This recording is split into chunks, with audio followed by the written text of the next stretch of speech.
Now, this is a topic Brady and I briefly touched on this week. Wanted to talk about it. And apparently, and this is constitutional, so Doug, we're going to need you here.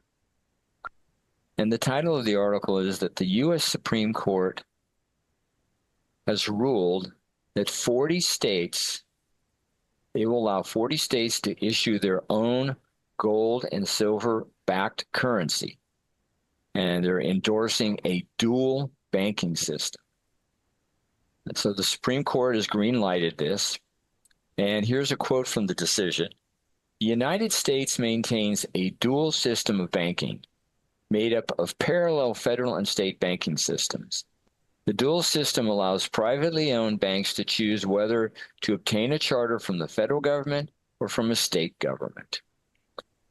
And the Supreme Court is saying that the state's right to maintain its own charter and allow state banks to issue gold-backed currency can bypass the Federal Reserve's corporate system.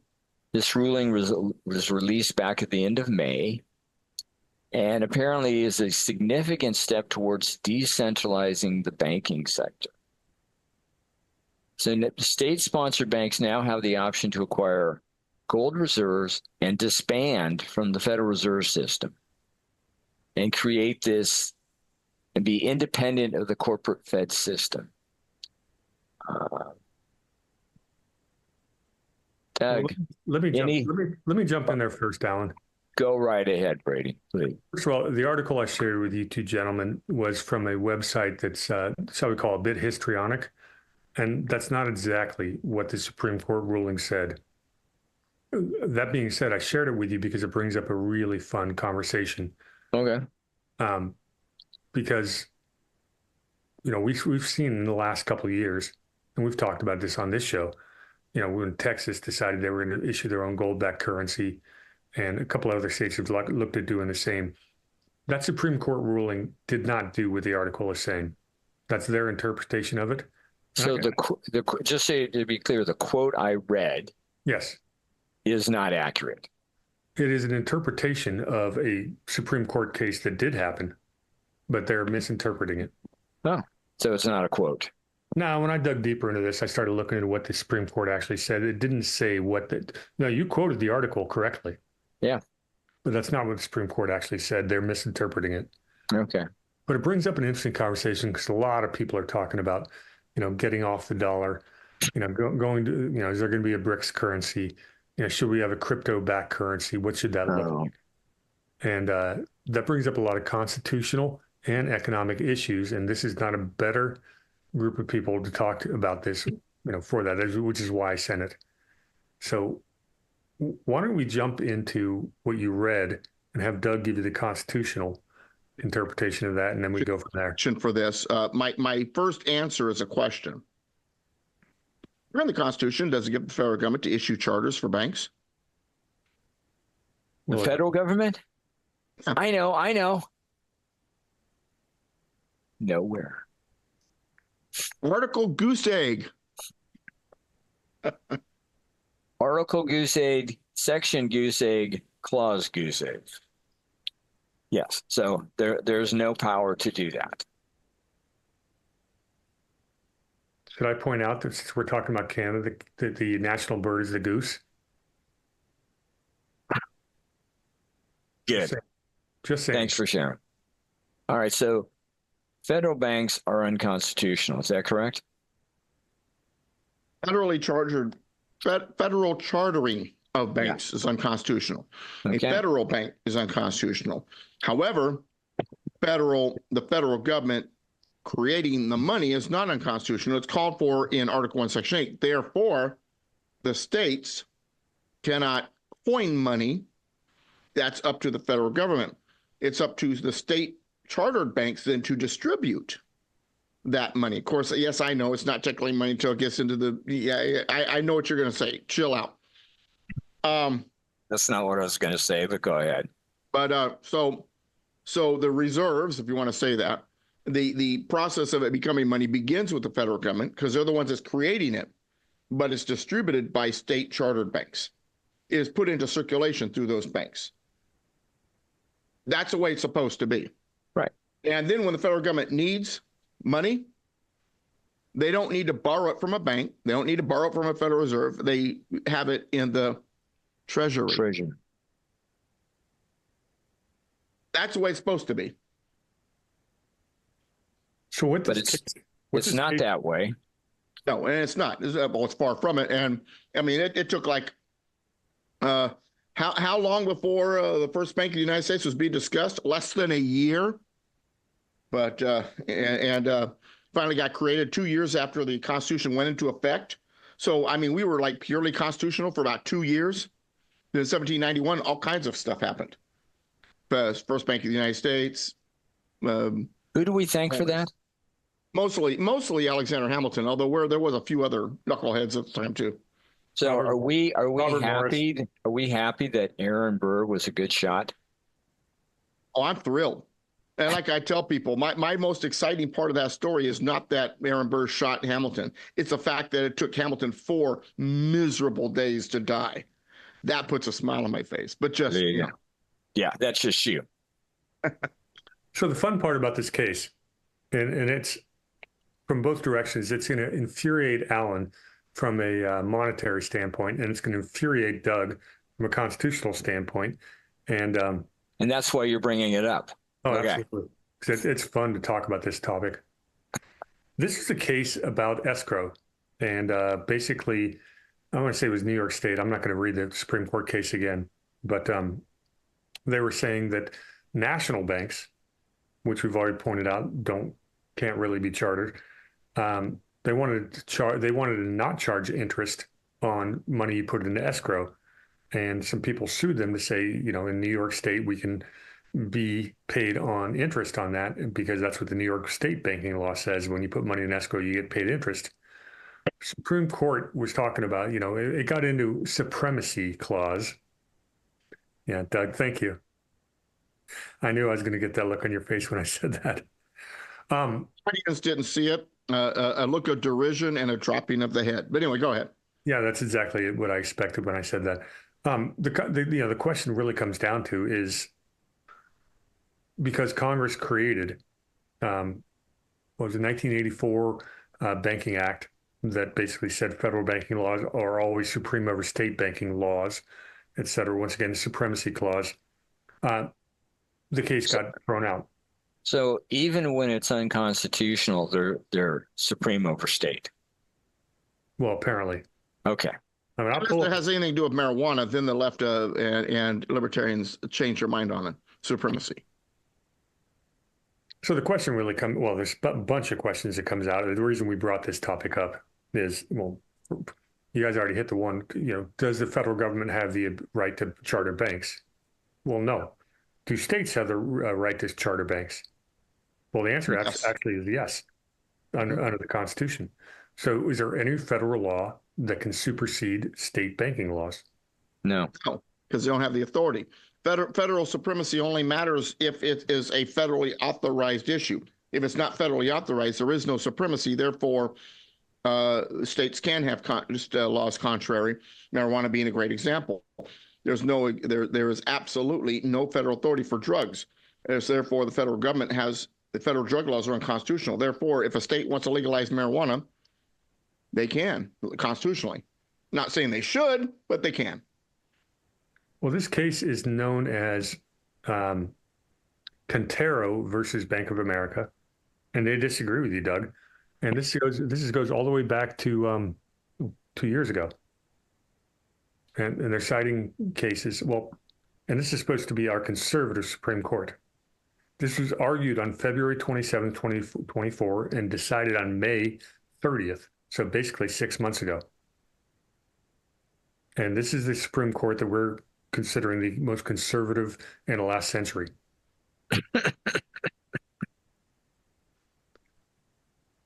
So I think we haven't had a constitutionally bound Supreme Court since before 1803, or 1801, really, I should say. But anyway, go ahead. Well, that would be before John Marshall became pretty much. Yeah. And even then, it had its problems. But anyway, go ahead. So I think it segues into one of our favorite topics. Um, the reason they wrote this, I'll call it sensational headline and made a misinterpretation of what that ruling actually does, is everyone's talking about, end the Fed. We have a new, President Trump's going to come in. No, he's never campaigned on end the Fed. That being said, the Federal Reserve is a problematic on many, many levels. What's the solution to a dollar that's being attacked from the BRICS? Oh, yeah. And Donald Trump is saying, if you guys try to give a competition to the US dollar, we're going to give you 100% tariffs because we have to protect the mighty dollar. What are the solutions? And I have the feeling I'm going to sit back and listen to Alan pontificate for the next 5 minutes. What is the solution to fixing the dollar system and the Federal Reserve? My turn? Oh, yeah. I queued you up. That's like a volleyball set. You don't say go back to Article 1, Section 8, I'm going to slap you. All right, go ahead. Why would I want to go to Article 1, Section 8, Clause 5? Okay. Don't just send me to a section. Send me to the clause, okay? But you know what I'm talking about. The first step, of course, is if you're going to solve a problem, you need to really, really understand it clearly, basically. And that is what is missing, a clear understanding of the basics of the monetary system, which you all know I educate on, and you've all been to my classes, which I appreciate. And the upshot is that the federal government, I know you guys are both sitting down. Hold on to something. Federal government does a lot of things that are unconstitutional. One serious unconstitutional thing that's out there started with the Federal Reserve Act of 1913 and the creation of Federal Reserve System. Because in that system, Article 1, Section 8, Clause 5 was violated. The government, so when they say Congress, because that's what begins Article 1, Section 8, they're talking the federal government or Congress, because Article 1 is the legislative branch, Article 2 is executive, Article 3 is judicial. They're saying that the power, the authority granted, given, because the power did not exist until the Constitution was ratified. The power granted to coin money and set the value thereof was given to Congress. You can't give this kind of vested power away by passing a law, and that's in essence what they did. And the power to create money did not go to the Fed being the Federal Reserve System, Federal Reserve banks. It went to the banks themselves. The sole creators of money in our system are the banks. And many authorities have acknowledged this. This is the huge, huge power. And somehow, some way, the founders understood the power of money creation.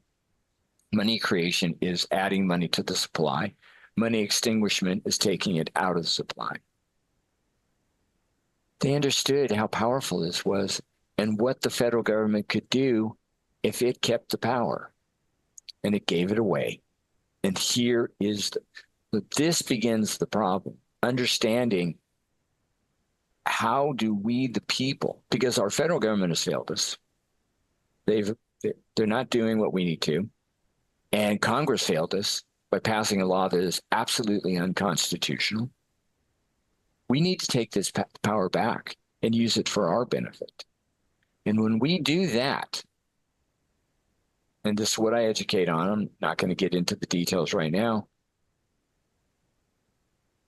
the whole picture changes. And part of the change is, imagine that there is absolutely no need for the IRS. You don't have to do anything. It just goes away because it's not needed.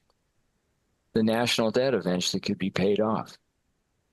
And the tax cheats in the world, in this country, and they're massive, can finally be gone after. So what has to happen first is understanding the system so we know how to change it. And the way it's going to have to be changed is legislatively and constitutionally. But we, the people, need to take the power back and control it because our federal government has shown no willingness to do so for our benefit. How's that, Brady? Very good, Alan. That's almost verbatim what I expect you to say, and I agree. So if Doug wants to chime in for a couple minutes on the constitutionality of this, I will jump into the actual case that they're citing, and you guys are really going to blow a gasket when you read Kavanaugh's decision on this. Doug, you got anything to add? Alan, well, I do, but Alan actually landed it pretty well. It gets back to authorities, enumeration doctrine, where the powers lie when it comes to the possession of authority. But there's a question that popped up in the chat room that I hope Alan can answer this quickly because I want you to continue where you're going with this, Brady. But gold has been real money for thousands of years, Alan. Yeah. Is it real money? Okay. Brady, can you bring that thing up? Did you email it to me? Pardon? I'll bring it up in a couple of minutes if you don't mind. Okay. Well, let's table that question when we talk about the real solutions. Okay. Okay. We would just be clear. We will get back to it because I'll take a moment. In my pamphlet, FedEd, which you can find on my website, FedEd, FEDED.us. Which is why I knew to point this in his direction, by the way. I've read FedEd. If you want to you can go to the website. You can get the first 5 modules for free. If you want to buy the whole thing, it's going to cost, I don't know, $7, $9. Please do it because in the future, I want to take an hour out of the 2 that we have and start revisiting this basic monetary system education because I think it's very necessary. And if you have a thought, please comment in the chat. Doug will let me know. But we need to get back to this because we have to know what the problem is in order for all of us to begin to correct it. And we will talk about gold as money and what I see as money. Is that okay, Brady? No, that's perfect. And I'll be able to pull up your module when we get to that in a few minutes here. Great. I did get your email and I've got it all pulled up, ready to go. Super. But I want to jump into what the Supreme Court actually said. And this is an opinion written by Brett Kavanaugh. And are we going to like this? No. All right. So this is the case of Quintero versus Bank of America. United States, this is February 2024, maintains that a dual system of banking, banks with federal charters called national banks, are subject primarily to federal oversight and regulation. We've already addressed that. Doug, don't throw up on screen. Banks with state charters are subject to additional state oversight and regulation. As relevant here, the National Bank Act expressly grants national banks the power to administer home mortgage loans. When national banks make home mortgage loans, they often offer escrow accounts, blah, blah, blah. Let's get down to the conclusion. Did you hear what it said, folks? A federal act granted the power. Yeah, that the government granting itself a power. Yeah, we're already problematic right there, but keep going. That's not the way it works, Doug? No, not at all. All right. So skipping forward a little bit. No, son, it's your decision on whether or not you're allowed to grab the keys to the Ferrari and the liquor cabinet. It's all up to you. Congress has instructed courts how to analyze federal preemption of state laws regulating national banks in the Dodd-Frank Wall Street Reform and Consumer Protection Acts of 2010. As a consumer, do you feel protected? No. We could probably spend 2 hours talking about the Dodd-Frank Act, and we probably should someday because it's pretty bad. We go all the way down to the conclusion, which is down on page 12, I believe. This is where Doug is. Doug, you're gonna need a seatbelt. If I find this correctly. I'm doing the double straps, race car straps here. Shoot, I'm gonna. You know what? Tell you what. Give me a second. You guys fill in the dead air, and I'm gonna find the really fun stuff at the end. All right. So as you're looking, so Liz G asked in the chat room, can a Canadian take your course on the Constitution? Every Tuesday, 3:30 p.m. Pacific. Right now, I'm doing something on line with my friend Ron. Once I finish getting my cameras and my microphone stuff set up here, I'm going to start going line by line through the Constitution. Also on I'm going to do it on my YouTube channel and my Rumble channel. I'm expecting the YouTube channel to get shut down because I've already got 2 strikes against me, but that's beside the point. Yes, it's important that even if you're Canadian, I don't mean that derisively, even if you're just a Canadian, even if you are someone who's not from the United States, understanding the United States Constitution is very important. Number one, because it helps you understand what liberty is about, the way the Founding Fathers originally intended a federal republic to operate, and it'll give you ideas for your own government and show you how far off and ways to correct the course and all that kind of thing.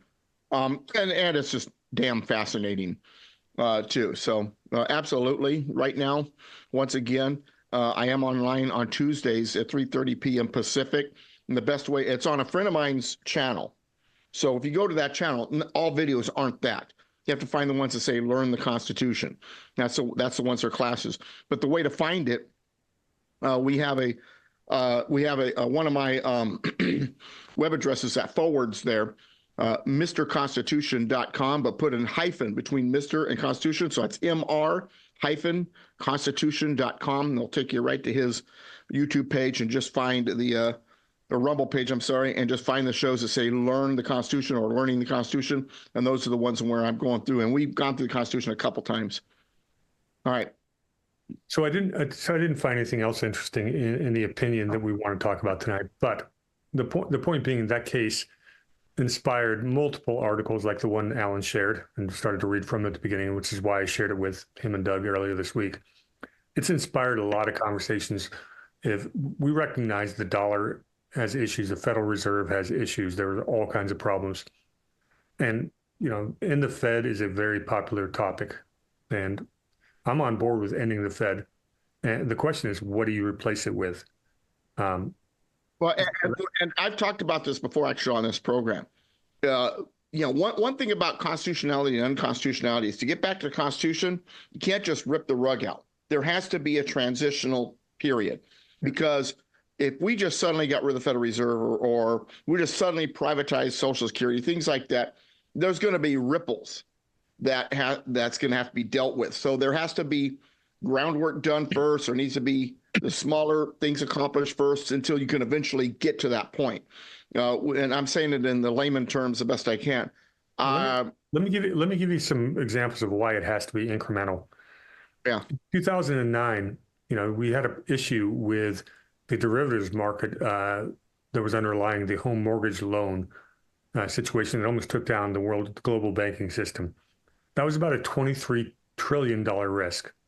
Sitting here today, if you go to the Bank of International Settlements website, BIS.org, you can look up the over-the-counter interest rate swaps, which means people trading on banks trading among each other, is $800 trillion, which is basically 35 times bigger than the risk we faced in 2009. So you cannot rip off the Band-Aid. It's got to be incremental. Alan? Founders believe that to be true with most things. I mean, even slavery. They believe that a fast, quick abolition of slavery would create animosity between the races. They believed in gradual abolition of slavery. That's the reason why they did it the way they did it. First, you get rid of the Atlantic slave trade, and then you allow the states individually to start doing it themselves. And they did fully expect it to be gone by the time they were, before their lifetime had come to an end. And that goes with anything, but especially when it comes to financial matters and countrywide financial matters. Well, it's international. It's international. It's not countrywide. Well, it really is. But in this, as we sit here today, 78% of the corporations in America rely on monthly payroll loans just to make their monthly payroll. Borrow money every 30, 60, 90 days just to make payroll. If you put if you do any kind of rip the Band-Aid off and curtail the liquidity, you're not buying groceries next month. And a lot of your neighbors aren't. And that's problematic. So it's got to be incremental. But the problem is that's bad business. I mean, that's operating like the government does. Yeah, you're using lending to fund. I mean, eventually the credit card payments get too big. If we did that personally, we'd financially fall apart, each one of us. So it's bad business. But you're right, that's what they do. So you've got to mitigate that through incremental changes. But once again, the question is, how do you do it? And I think it's has to be a slow transfer of powers to the states and a slow elimination of things bit by bit. And in some cases, the privatization of some of these things. My turn? Please. You brought up... sit down, everybody. He's just going to tell you that they print money into existence. All right, go ahead. No, that's what you're going to say, and then I have to say you're wrong. You brought up slavery and the abolition. There was no person more hating of slavery in the day than Cassius Marcellus Clay. He grew up on a plantation. He was educated in the big schools on the East Coast. He came back. His father died. He freed his slaves. He was absolutely, massively outspoken against slavery. People hated him. Many times people tried to kill him. They were very unsuccessful. And the reason I bring up Cassius Marcellus Clay is that he was for the gradual abolition.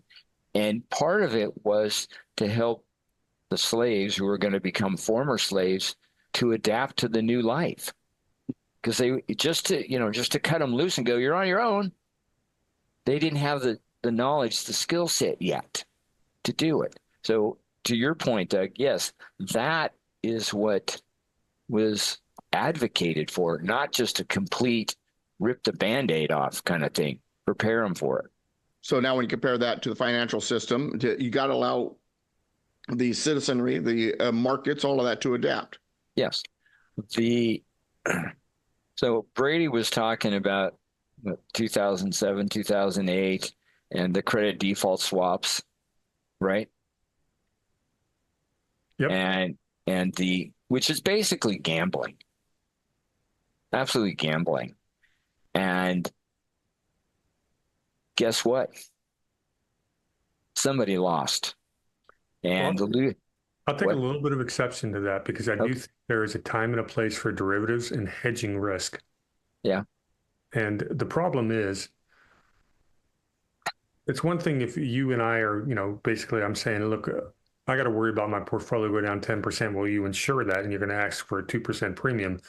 There's another if we have a side pocket deal, which is what they were doing, and saying, guess what? If I lose, you don't actually have to pay. So that was not actual hedging and using derivatives properly. That's what made 2008 and 2009 go wrong. It wasn't proper use of hedging. But there is a time and a place for derivatives. Okay. Anyway, dealing with the monetary system, to get enough people to understand what has to happen, you have to understand what's going on right now. And to me, if we go back in time, and one of my favorite moments in time is 1776, and you think about what led up to it. The people back then did not ask the federal government to do the right thing. Oh, wait a minute, there is no federal government. They didn't ask the state government to do anything. Oh, wait a minute, there's no state government. They took it on their own. And they didn't have telephones, cars, trains, planes, no technology, no internet. They got together And they worked as people to finally tell Britain, fight me, you're out of here. And they put it all on the line for freedom. Well, today, we know our federal government has failed us because it is absolutely, and tell me if I got this wrong, Doug, absolutely beyond its constitutional constraints and limitations. Correct? And who was supposed to stop this, prevent this, not allow it? Would it be the states? I'm going to say yeah. But the states absolutely bailed on this because who ratified the 17th Amendment, Doug? You're off mic. I'll go ahead and answer that. That we're the states somehow. Yeah. States. No, how am I off mic? You can't hear me? No. When you're too far away, can't hear you. That's it. That's what I meant, off mic. Not muted. So for some reason, way too close. So for some reason, the states decided they didn't need a voice in Congress anymore. The states were not going to send their representatives to be in the Senate and allow the state to have a voice at the federal government level. This is just one of the things, the way the states have failed us. And when I get into really what's going on with this system, this is why, to me, it comes down to we, the people, have to take it back. And part of it is it starts at the ground level. People get educated, and then they start telling their states what to do. They start telling the federal elected employees what to do. And if they don't, they're going to get fired. And we, the people, take back the power because Congress has failed. The states have failed. But that's basically what happens, the summation in my Fed Ed classes, which usually take 4 one-hour sessions. Well, the idea when it comes to the Founding Fathers' position on our economy and money and our monetary system and the federal government's involvement in it goes all the way back to Thomas Jefferson's reference to the French term laissez-faire. Now, this is not to say there should be absolutely no regulations whatsoever, but there shouldn't be any federal regulations. The federal government's got no business getting involved. Now, if each state feels that there needs to be some regulations, so be it. Now, should there be some centralized regulations? I don't know. I'm not as smart as some people when it comes to this stuff. But from the Founding Fathers' point of view, federal government had no business. Should there be? Then let's propose the amendment and let's give the federal government that authority rather than the federal government just doing it because it thinks it should. The other problem is we have Keynesian economic-minded people, socialist-minded people that are trying to run the system. And they're running it on very different principles. You have to understand that from their point of view, getting wealthy, a free market economy, people have an incentive. Well, that's what's the word? That's greedy. Of course, these very same people who think it's greedy to get wealthy also play the lottery, but that's beside the point. And the idea of socialism and everything's got to be equitable, and they spill this into the financial system. It's one of envy and hatred, and somehow they believe that the best way to not be greedy is to steal it from those who earned it and then give it to people who didn't. And it's partly because for Marxism, for leftism, for socialism, for Keynesianism, the price of a product or a service is based on the amount of work that went into it, rather than the other free market factors that go into it. And if that was the case, and this came to mind because of Brady, let's say there's a diver, or let's say our economy was about how much work you put into it. And you have this diver, and he's diving for pearls. And he sees a rock that's 5 feet deeper. Takes more work to get that rock, so it must be more valuable. No. The market depends not on how much work is put into it, but on the demand of what it is. The pearl is more valuable, not because of how much work it went in to get it, but because there's a demand for it in the market. And that's something that gets missed. Our entire system is based on is based on supply and demand and the market forces that surround that idea. Nobody wants the rock that was 5 feet deeper. They want the pearl. And so, in the case of socialism and a lot of these people who think the way they do, they can't think that deeply. To them, economic law is government control and how much work they put into it, rather than a free market where there's free offers, free demand, free competition.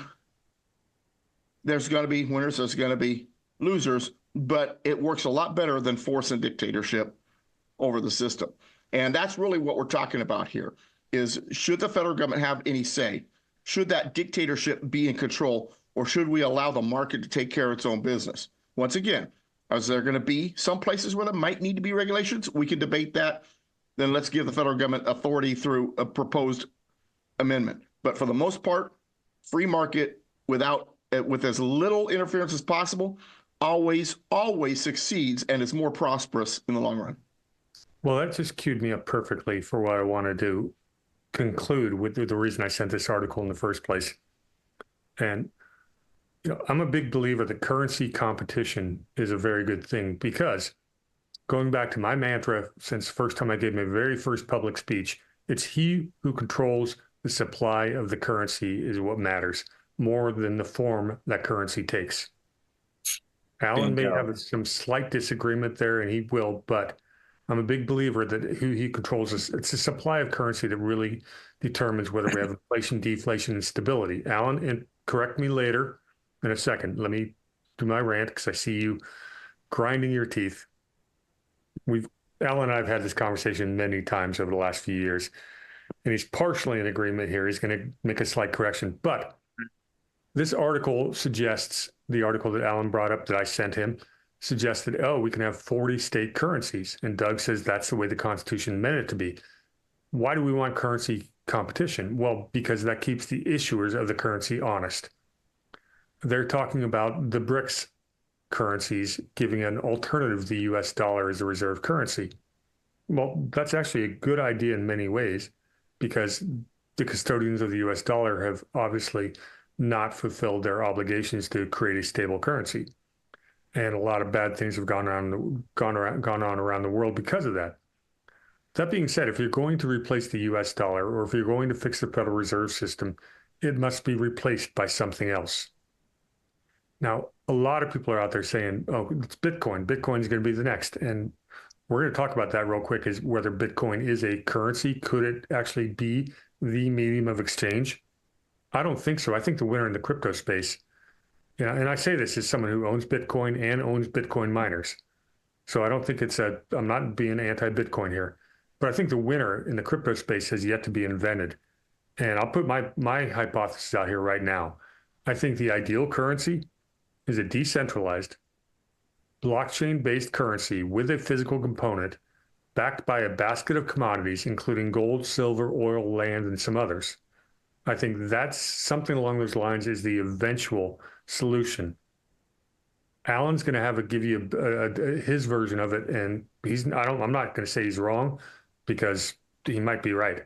But that's real quick. Let me say this real quick. The fact that you added physical components important. Money is not money unless there's a physical component, and it's dangerous if your money has no physical component. You must be able to physically be able to accumulate your wealth.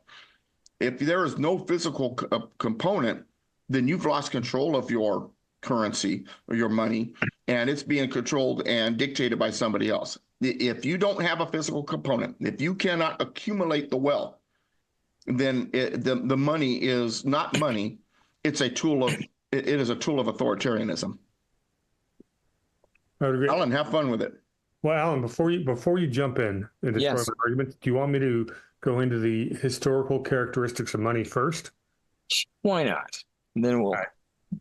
So I'm about to pull up a little blurb from a website called feded.us, which happens to be owned by one Alan Myers. And I might have heard of it. Yeah, maybe. But it's important because I want you to address Bitcoin first, Alan, and we'll go from there. So here it is. These are the characteristics of money. I'll get to Bitcoin. If you go to the top, you'll see a quote. All my modules begin with a quote. This is from Henry Ford, My Life, My Work, and My Life and Work. Money is worth what it will help you to produce or buy, and no more. What I did is I researched this and I accumulated a list of what I call characteristics that apply to money. Some I came across, some I came up with myself. And these are in somewhat of an order, but I'll just go through them quickly. 1, transportable. And you'll see I have comments on each characteristic. If you can't lug it, you can't trade it. So, generally your money has to be transportable. Dividable. Our money, our physical money is very dividable. We have many different ones, 5s, 10s, 20s, 50s, 100s, etc. But we also, Alan, real quick, is Bitcoin transportable and is it dividable? I'm going to get to that. Okay. I'm going to get to that. Go ahead. It's also this is also divided. Our money gets divided into pennies, nickels, dimes. So the more pieces you have, the easier it is to trade with. Non-perishable. What's going to be better in non-perishable? Eggs, tomatoes, or oranges. Well, because if you have something that's perishable, by the time you get it to market, it won't be any good. This is a big one. Want it. If no one wants it, it's not going to be good. Scarce in supply. If you have way too much, it screws with the market or it has no value. Interchangeable. If I owe you a quarter, it doesn't matter which quarter I give you. I'll just give you a quarter. That's interchangeable. Unit of account. Goods and services are priced in this. This is what the system, the economy, is using to price things. Store of value, which is about purchasing power. Not consumed. If something is physical, then you may consume it, but it doesn't have to be consumable to be valuable. Legal tender status I'll get into, and Doug mentioned this, has a physical counterpart, and finally, ease of use. So let's get into these. You ready? Transportable. Is Bitcoin transportable? Yes. Well, as long as the power grid is working. Okay, I'm going to get to that when we get to the end of it, but everything when we get to physical counterpart, get to it, okay? But it is transportable. It is dividable. Very much so. Infinitely divisible. Which is freaky because and I'm sorry, what's the name associated with the creation of Bitcoin? Satoshi? Yeah. And every Bitcoin is divided into Satoshis. And I don't have it in front of me, but I'll probably... Alan, it's Satoshi, right? It's what? Isn't it Satoshi, not Katoshi? It could be. It could be. Let me see. Oh, here we go. Hold on. I'm going to find... I got notes on this stuff. Okay. Boom. Okay. That's 1, 2. All right. It is dividable, non-perishable. I'm going to say it's non-perishable. It's not like having a rotten tomato. Wanted. That's a maybe.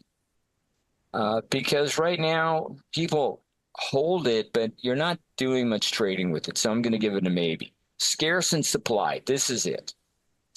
You're right, Satoshis. Now, one of the selling points of Bitcoin has been that there's only going to be 21 million Bitcoins minted, which sounds like, wow, that's scarce supply. But but a Bitcoin is divided into 100 million Satoshis, which means that would make 2.1 quadrillion Satoshis. That doesn't sound scarce in supply to me. Interchangeable, I'm going to say yes. Unit of account, I'm going to give it a maybe. Store of value, no. You look, I mean, the price for Bitcoin has just gone all over the place, high and low. So that to me is not a consistent store of value. Not consumed, correct. Legal tender status. What's interesting about legal tender status, some people may hold high stock in this, but if you look at the law on legal tender status,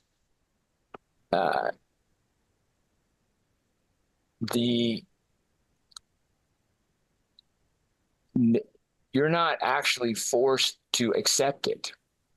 So it is considered legal tender, but it doesn't mean that you actually have to accept it.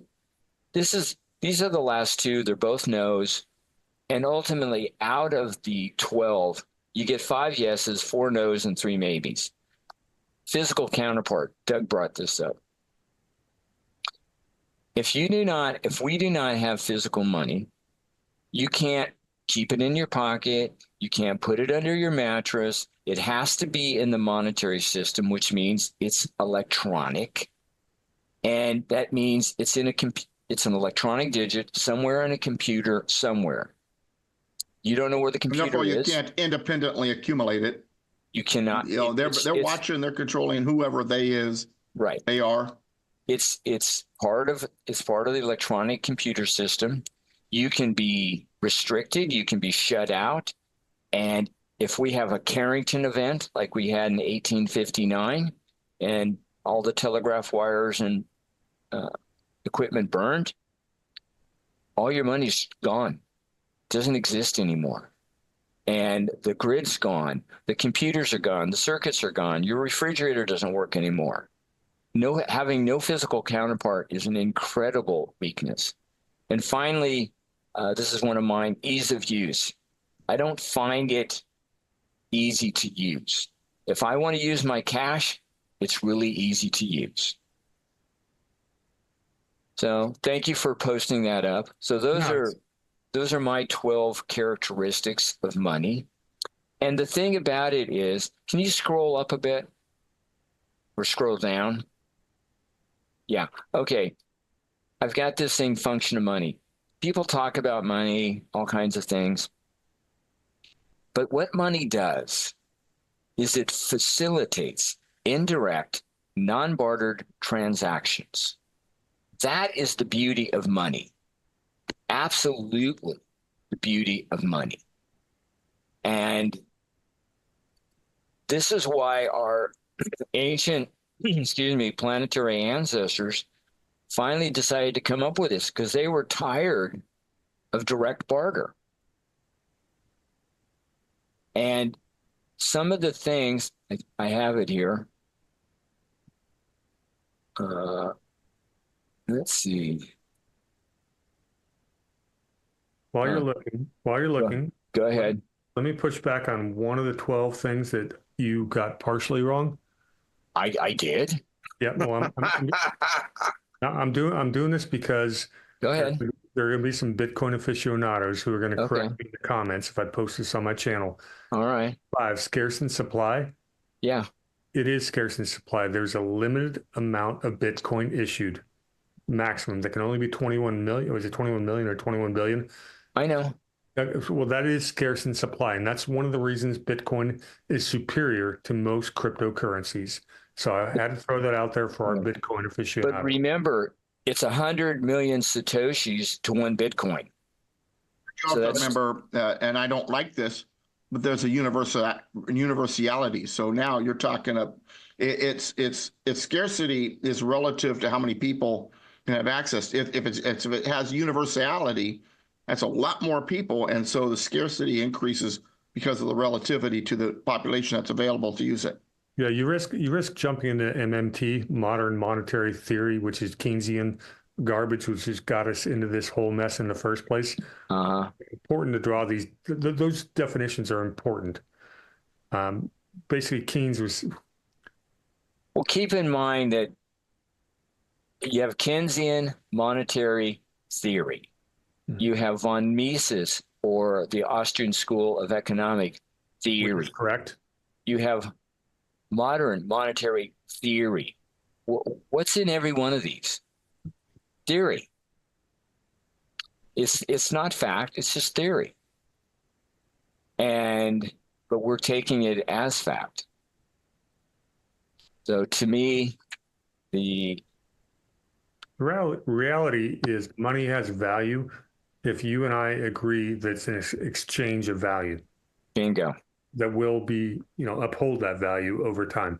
And it has value because if you will take my money so I can buy your tomatoes, you're going to take my money because you're going to turn around and go buy oranges with it. Because I don't want your coconuts. You do not want my coconuts. Yeah. No. Now, Doug mentioned, so those are the characteristics that I've identified. And either way, Bitcoin doesn't even have a majority of them. Doug mentioned control. Thank you for that, Brady. Doug mentioned control of supply. Control of supply is everything. Absolutely. To that point, there is a Nobel Prize winning economist, Milton Friedman. And I have this in my Fed Ed in the modules. I don't have it in front of me, but I remember it pretty clearly. And he is quoted as saying that the Fed being the nickname for the Federal Reserve System, he said the Fed definitely caused the Great Depression. What happened is, and remember who owns the Fed? The member banks in every region. And what happened out of policy is, and back in the day, there were what are called callable loans, which means it might be a 10-year loan, but the bank can call it. The bank started calling loans, and if you could pay it off, as soon as that money hit the bank, that's no longer in the supply, so the money supply is going down. If you couldn't make the payment, they take the collateral. The economy's hurting. What's the other thing the banks didn't do? They didn't create more loans. So the money supply, according to Milton Friedman, went down 20 or 30% in a few years. That's what caused the Great Depression. Now, some people might think that's crazy. Well, at an event commemorating the 90th birthday of Milton Friedman, he was there, along with Anna Schwartz, who Milton and Anna wrote a book about the monetary system. At the end of it, Ben Bernanke says something to this effect. He says to Milton and Anna regarding the Great Depression. Remember, he's head of the Fed at this time. To Milton and Anna regarding the Great Depression. You're correct. We did it. We're sorry, but thanks to you, we don't get it. We won't do it again. So here's Ben Bernanke, head of the Fed, addressing Milton Friedman and Anna Schwartz and acknowledging what was said. The Fed definitely caused the Great Depression, and he's acknowledging it. That's correct. So controlling the supply is absolutely important. Having physical money, as we've talked about, is absolutely important, because if you don't have physical money, all your money is in a computer nowadays, and you can be shut out. And if you don't remember from the system too, now let me say this real quick. They create the money. So money is not what's important to them. Assets are. And so when we get back to the Fed and the Fed causing the Great Depression, it was an asset grab. It wasn't about money. It was an asset grab. Yeah, because if you couldn't pay off your loan, they took your collateral. So you have to have physical money, because electronic money is controllable, trackable. They call it programmable. And if the system goes down, the grid goes down, you have no money. You have no money. The ideal currency, money, is the one that serves the most good. And to me, keeping in mind that it's not about what it is, it's what it does, and that it's accepted, and the supply is controlled not for the benefit of the banks, not for the benefit of the federal government or state. It's controlled for the benefit of the people. That's what has to happen. And until these... That gets us back to Article 1, Section 8. But the thing is, I kind of, and this would require an amendment because Congress failed us. They did not hold to Article 1, Section 8, Clause 5. They gave it away. And again, when we do the classes, I'll explain how this would go back to the control of the people. Because the people will control the monetary supply and the system for the benefit of the people. And when you do that, there's great benefits. Did I answer your questions, Brady? You most certainly did.